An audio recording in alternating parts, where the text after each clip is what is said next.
Students class 9th mathematics का chapter 1 हम discuss कर रहे हैं, नंबर सिस्टम्स। ठीक है, अब इसका पार्ट 3 हमें डिस्कस करना है, जिसमें हम रियल नंबर्स का एक और टाइप देखने वाले हैं, दैट इज इररेशनल नंबर। देखिए, पार्ट 1 में मैंने आपको बताया रैशनल नंबर के बारे में। मैं आपको एक बार रिकॉल करवा देता हूँ, बाकी आपको देखना जरूरी है वो पार्ट। बिल्कुल, मैंने आपको बताया कि रैशनल नंबर में हमारे पास दो टाइप्स हैं। एक है हमारे पास टर्मिनेटिंग और एक है नॉन टर्मिनेटिंग रिपीटिंग। और वहीं पर मैंने आपको एक और नंबर बताया था, that is called irrational number. और इररेशनल नंबर होता है हमारा नॉन टर्मिनेटिंग नॉन रिपीटिंग। तो आपने ये याद रखना है, irrational number is non terminating non repeating decimal expansion. ठीक है, तो अगर मैं बोलूं कि decimal representation of a number is said to be non terminating non repeating when it neither terminates nor repeats।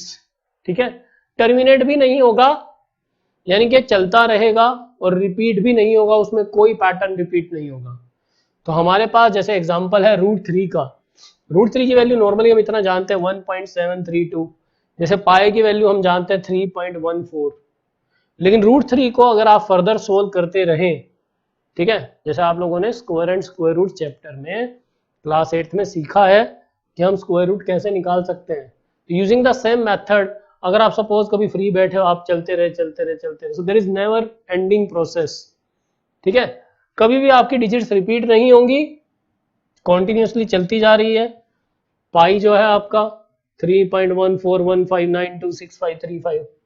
ठीक है, ये तो पाई तो मिलियंस ऑफ डिजिट्स तक आपका चलता रहेगा, आपको कभी भी एंड नहीं मिलेगा, कोई पैटर्न आपका रिपीट नहीं होगा। So that is my irrational number, non terminating non repeating. मैंने आपको बताया है फर्स्ट पार्ट में भी, कभी भी कोई प्राइम नंबर अगर आप स्क्वायर रूट के अंदर लिख देते हैं, but that should be prime. जैसे फॉर एग्जांपल √2, √5, √7, √11, ये सब हमारे इररेशनल नंबर ही होंगे। ठीक है, नॉन टर्मिनेटिंग नॉन रिपीटिंग। अब कुछ बच्चों को क्या लगता है, देखिए मैं आपको बता देता हूं कुछ और टाइप लिखकर। सपोज मैंने आपको एक नंबर लिख कर दिया 1.10 100 100 देन डॉट डॉट डॉट। ठीक है, ये नंबर मेरा नेवर एंडिंग है, यानी कि हम इसको बोलते हैं नॉन टर्मिनेटिंग। अब आपको ये बताना है कि इसमें कुछ रिपीट हो रहा है। तो कई बार कुछ स्टूडेंट्स को ये लगता है कि हाँ इसमें कुछ पैटर्न है, 10 100 100, लेकिन बेटा मैंने आपको ये बताया हुआ है कि ये रैशनल तब होगा। तो स्टूडेंट्स इसको गलती से रैशनल बोल देते हैं। ये रैशनल तब होता अगर सेम पैटर्न डिजिट्स का मेरा रिपीट होता, बट यहाँ पर सेम नहीं है, that is different. First we are getting 10, then 100, then 1000। ठीक है, तो यहाँ पर हमारी जो डिजिट्स का पैटर्न है वो हमारा क्या है, नॉन टर्मिनेटिंग नॉन रिपीटिंग। तो ये कौन सा नंबर हुआ मेरा, ये हुआ मेरा इररेशनल नंबर। ठीक है, this is my irrational number. ये चीज आपको पता होनी चाहिए। अब ये हमने क्वेश्चन लिया हुआ है सिंपल सा, find 5 rational numbers between 3/5 and 4/5। तो रैशनल नंबर्स आप पहले भी निकालना सीख चुके हैं। इसी सेम क्वेश्चन में we can also find irrational number between 3/5 and 4/5। तो 3/5 एंड 4/5 अगर हम यहाँ लिखते हैं, ठीक है, मैं सेम को मल्टीप्लाई कर सकता हूँ। आपको 5 निकालने, सपोज मैंने यहाँ पर 6 से मल्टीप्लाई कर दिया 3/5 में, एंड 4/5 में भी मैंने 6 से मल्टीप्लाई कर दिया। तो ये क्या आ गया 18/30, ये आ गया 24/30। ठीक है, तो 18/30 एंड 24/30 के बीच में आपके पास कौन से नंबर्स आ जाएंगे, विल गेट 19/30, 20/30, 21/30, 22/30, 23/30। ठीक है, एग्जैक्टली हमने 6 से मल्टीप्लाई किया तो एग्जैक्टली मेरे पास 5 रैशनल नंबर आ गए। इस क्वेश्चन में एक और एक्सटेंशन हम ले लेते हैं कि मुझे सपोज इर्रेशनल नंबर निकालने हैं 3/5 एंड 4/5 के बीच में। अब 3/5 एंड 4/5 के बीच में इर्रेशनल नंबर कैसे निकालने हैं, उसके लिए भी आप प्रोसीजर देख सकते हैं। सबसे पहले आपको ये पिछला पार्ट नोट कर लीजिएगा। सबसे पहले आपको 3/5 आपको लिखना है इसका डेसिमल फॉर्म, ठीक है। 3/5, सो 3 अंदर, डिविडेंड 5 मेरा डिवाइजर। आपको पता है यहाँ पर डेसिमल लगेगा, देन दिस इज 5 6 are 30। तो my answer for 3/5 is 0.6। Now I will divide 4/5। what I will get? 5 8s are 40, 0.8। तो मेरे पास दो नंबर कौन से आ गए डिवीजन के बाद? मेरे पास आ गया 0.6 एंड 0.8। तो आप क्या करेंगे? You will write 0.6 and 0.8। इन दोनों के बीच में आपको इर्रेशनल नंबर बताने हैं। ना इफ आई से दिस इज 0.60 तो उसमें कोई प्रॉब्लम नहीं है, दिस इज 0.80। अब दोनों के बीच में इर्रेशनल नंबर अगर आपको बताने हैं तो it is clear to me कि मैं यहां पर क्या लिख सकता हूं, 0.61523। कुछ भी रिपीट नहीं हो रहा है, आप देख सकते हैं, नॉन टर्मिनेटिंग है, नॉन रिपीटिंग है। इसी तरह के आप इनफाइनाइट नंबर्स डाल सकते हैं दोनों के बीच में, है ना, कोई भी लिमिट नहीं है हमारे पास। सिमिलरली आई कैन से 0.7529, कुछ भी मन में आया आपके लिख दो, ठीक है। कितने भी नंबर आप लिख सकते हैं, वी कैन से 0.77862। ओके, तो ऐसे आप बहुत सारे और नंबर बना सकते हैं, बट एक चीज याद रखिएगा, नंबर 0.6 से बड़ा हो एंड 0.8 से छोटा हो, क्योंकि दोनों के बीच में बताने हैं मुझे। तो ये था मेरा टॉपिक कि रैशनल या इर्रेशनल नंबर हमें कैसे निकालने हैं दो गिवन नंबर्स के बीच में। अब आपके पास है रिप्रेजेंटेशन √2 की। तो अगर मैं स्पेसिफिकली बोलूं, मैं आपको क्या बताने जा रहा हूं कि एक इर्रेशनल नंबर को, this is my irrational number, एक इर्रेशनल नंबर को नंबर लाइन पर आपने कैसे लेना है, ठीक है, या you can say square root में प्राइम नंबर है। तो मैं एक जनरल मेथड आपको बताऊंगा, एक क्वेश्चन हम एक्सरसाइज में भी करेंगे इसके बाद, फिर आपको समझ आ जाएगा कि ये हमें कैसे रिप्रेजेंट करना है नंबर लाइन के ऊपर।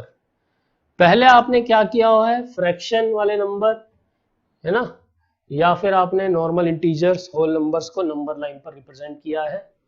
इस बार हम √2 को करेंगे। तो स्टूडेंट्स, इसके लिए सबसे पहले आपको आना चाहिए Pythagoras theorem.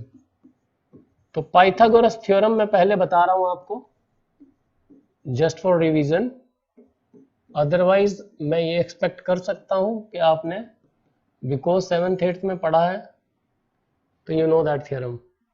What is my Pythagoras theorem? In a right angle triangle, ठीक है, what we have perpendicular and then this is my perpendicular, base and hypotenuse. Okay, perpendicular AB, ठीक है, this is my base and this is my hypotenuse. तो Pythagoras theorem क्या होती है students? Pythagoras theorem is perpendicular square plus base square is equal to hypotenuse square. This is my perpendicular, this is my base, this is hypotenuse. Perpendicular square plus base square is equal to hypotenuse का square. इतना आपको पता है, तो अब हम √2 को number line पर रिप्रेजेंट कर सकते हैं। Pythagoras theorem is done.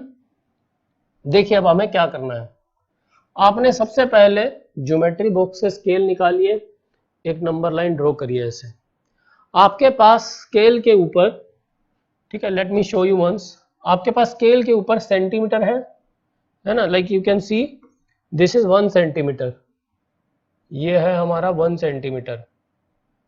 लेकिन आपने क्या करना है, अपने 1 सेंटीमीटर को आपने कुछ ऐसे लेना है कि आप अपने स्केल के 2 सेंटीमीटर को 1 यूनिट मानेंगे। Why I am doing that I will tell you. क्योंकि 1 सेंटीमीटर स्केल पर आपका बहुत छोटा होता है, तो मैं क्या करूंगा, अपने स्केल पर 2 सेंटीमीटर को 1 यूनिट मानूंगा। तो वही मैंने यहां पर किया हुआ है। यू कैन सी हमने क्या किया है, अपने स्केल पर 2 सेंटीमीटर को मैंने 1 यूनिट माना है। अब आपको क्या करना है, ऐसे अपना स्केल रखिए, वहां पर कहीं पर बीच में 0 लगा दीजिए। राइट साइड पर 2 सेंटीमीटर का स्पेस छोड़कर आपने 1 लगाना है, फिर 2 सेंटीमीटर का स्पेस छोड़कर आपने 2 लगाना है। ठीक है, पहले ये काम कर लीजिए। फिर आपने क्या करना है, देखिए ये मेरा नंबर लाइन है, मैंने यहां पर 0 1 2 ऐसे बना दिया। अब आपको 1 के ऊपर यानी इस पॉइंट पर, ठीक है, 1 के ऊपर आपने 90 डिग्री का एंगल ड्रॉ करना है। Here I am using the concept of Pythagoras theorem. I'll show you कि हमारा √2 कैसे बन रहा है। तो आप D से बना सकते हैं 90 डिग्री एंगल, और you can take help of compass also। जैसे आपको बनाना है वैसे बना सकते हैं। This is my 90 degree angle. ठीक है, आपने कहाँ बनाया 90 डिग्री का एंगल, जो आपने 2 यूनिट का डिस्टेंस लिया है वहां पर। ओके, 90 डिग्री एंगल बनाने के बाद आपने इसको ज्वाइन करना है, जहां पर भी आपका 90 डिग्री एंगल है। here I can draw this directly। तो this is my 90 degree angle at a distance of 2 centimetre, but वो है क्या मेरा, वो है मेरा 1 यूनिट। ठीक है, अब आपको क्या करना है, अपना स्केल लीजिए और अपनी कंपास ले लीजिए। आपने अपने कंपास से फिर से जो आपके स्केल का 2 सेंटीमीटर है वो मेजर करना है, समथिंग लाइक दिस। ठीक है, आपके स्केल पर 2 सेंटीमीटर है, लेकिन मैं फिर से बोल रहा हूं, मैं उसको 1 यूनिट मान के चल रहा हूं। अब आपने क्या करना है, keep your compass here, and उसके बाद आपने यहां पर एक आर्क लगानी है ऐसे।